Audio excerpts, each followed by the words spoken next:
Welcome to the Meteor Instructional Best Practices webinar series. Meteor Education is a leading educational services partner working with education providers to help them create high-impact learning experiences. As one of the largest providers of learning spaces, including furnishings and interior design services, Meteor's focus is the integration of best practices for teaching and learning to drive inquiry-based instruction, effective use of modern classrooms, and increase student achievement. Today, we are going to explore using a text-dependent questioning protocol. Did you know there is a questioning protocol to help students become critical thinkers? This protocol aligns with Meteor's 5 learning design principles. These principles include authentic inquiry, inclusiveness, respectful collaboration, rigor, and ownership. Each of these principles should be addressed when educators create a unit or lesson plan and as they address the types of questions they ask their students during the learning experience. These principles are also aligned to the research from John Hattie's Visible Learning book.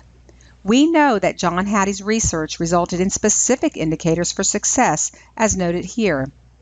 If we take a look at what his work cites as having a direct impact on student achievement at a 0.4 or above, we notice the following connect to using a text-dependent questioning protocol: student self-confidence, depth of conceptual knowledge, micro-teaching, and academic discussions.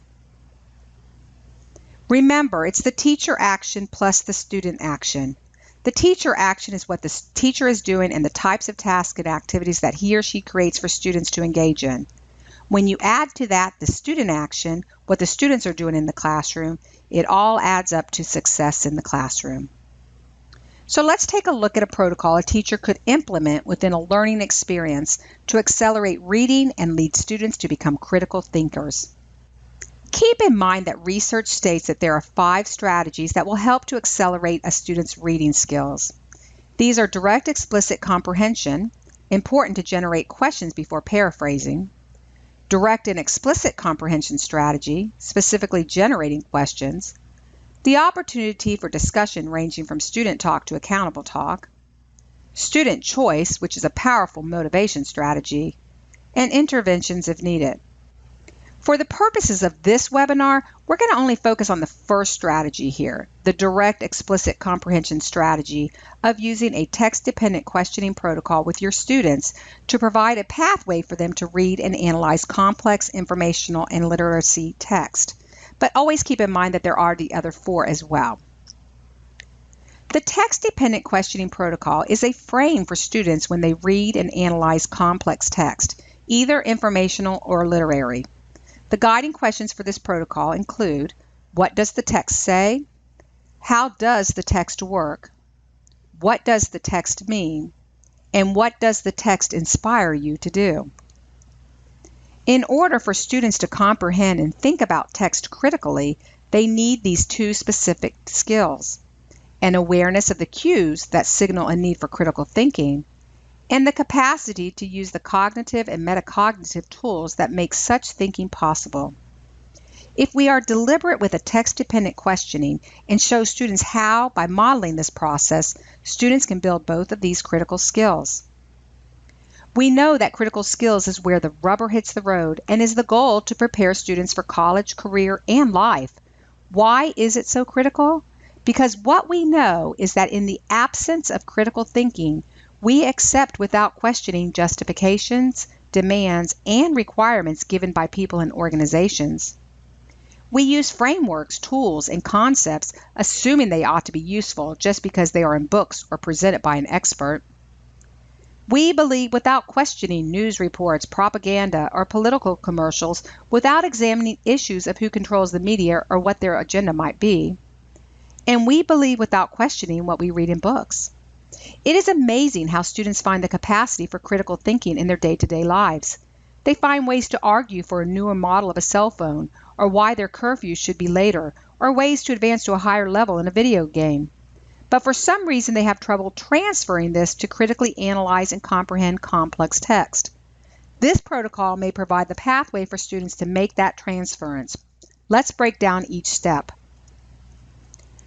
The first question of the protocol is, what does the text say?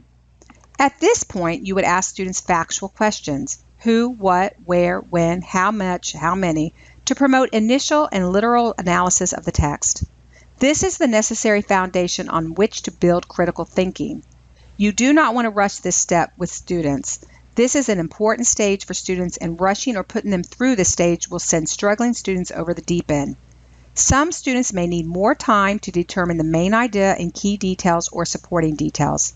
Here is where fluid grouping in your class becomes a useful structure for differentiating support based on your student needs, even within the group of struggling students. The second question of the protocol is, how does the text work? This step builds on that laid foundation, going beyond the literal analysis to determine the text structure. This includes looking at the domain-specific academic vocabulary, Tier 3, and general academic vocabulary, Tier 2, words. After reading a text, a sample question for students might be, how does the writer help you understand what the words acclimate or summit mean? Since these are Tier 2 words, students would need to understand not only what they mean, but how can they be used and defined across content areas. The next part of text structure includes the expository and literary devices that the author of the text uses to convey his or her message. After reading a particular text, questions might include, how does the heading "Home Away from Home" link to the information about the base camps, even though the writer never repeats the phrase? Or how would you describe the writer's opinion about the mountain, and what words or phrases does he use that support your answer? The next question in the protocol would be, what does the text mean? We are now moving from the first two questions that build a strong foundation of knowledge about literal analysis and text structures. Now we are ready to move into critical analysis and inferential meanings. As we read a text, a question for students could be, are Sherpas key to a successful climb? Or what kind of preparation would a climber need to climb a mountain? At this point, we might also introduce a second text so that questions could include compare and contrast. And the last question for this protocol, what does the text inspire you to do? All critical thinking results in new questions. The key is to get students to begin to generate their own questions for investigation. If they can generate questions, then they read for a purpose before paraphrasing, research and look for additional resources to answer the question, and then use that newly acquired information through debates or presentations to peers. For students that need a jump start, teachers can provide a question for further investigation. For example, a question after reading could be something like this. In this text, the author doesn't explain why the journey down the mountain can be the most dangerous part of the trip. What questions come to mind that you would want to ask the author? This type of question could lead into further investigation. So in summary, using the text-dependent questioning protocol to build students to critical analyze a text or pair of text is a deliberate action you may want to consider. The protocol allows students to build a foundation for reading the text closely and then eventually determine how the text inspires them. Remember, the 4 questions to ask are, what does the text say? How does the text work? What does the text mean? And what does the text inspire you to do? You would not want to skip any of these questions in the text-dependent questioning protocol. Here are some questions for you and or your team to discuss based on this short webinar. What types of questions do you ask your students about text? Do the questions you ask your students scaffold from foundational questions to questions that require students to think critically?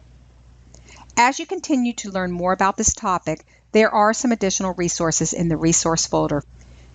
This webinar series is brought to you by Meteor Education and the Center for College and Career Readiness. For more information about how Meteor Education can help you develop high-impact learning experiences, go to meteoreducation.com.